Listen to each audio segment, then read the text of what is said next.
Pinandidilatan mo ng mata si Loli. Straight ang mata. Tingin. Tingin kay Loli. Tingin mo sa eyes si Loli. Sa eyes. Oh, tingnan mo si Loli, oh. Diba? Pag matanda na kami, lalablab nyo pa rin, ha? Ha? Pag si Mama ganyan, kasi ikaw makulit, sipain kita dyan. Pag gano'n, gusto mo yun.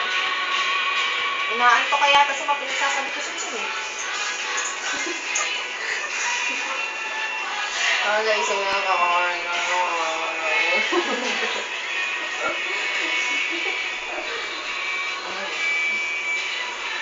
ano, tama? Kaya naman reaction niya mukha eh. Oo, maingay. Hindi, biglang gagalaw yung paa ni Loli dyan. Sinipain ka. Hindi na ako sipain dyan. Parang inaantok niya ata si Loli, no?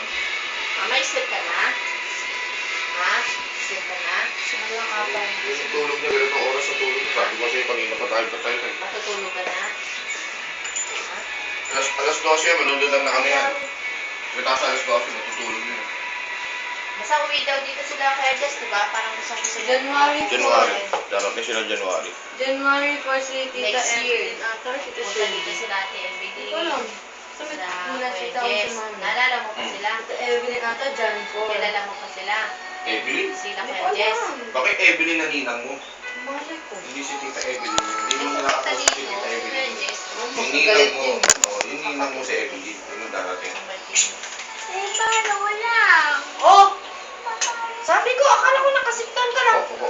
Paano ko yan eh? Oh, sipain ka ni Loli dyan. Sit down.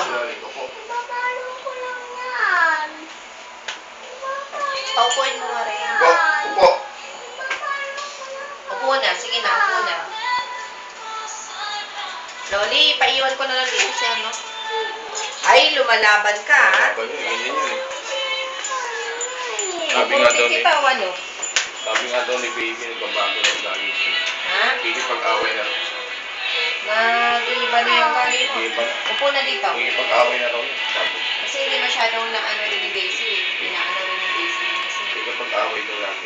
Inaaway na raw yung mga. Dito. Tapos sumasagot-sagot daw.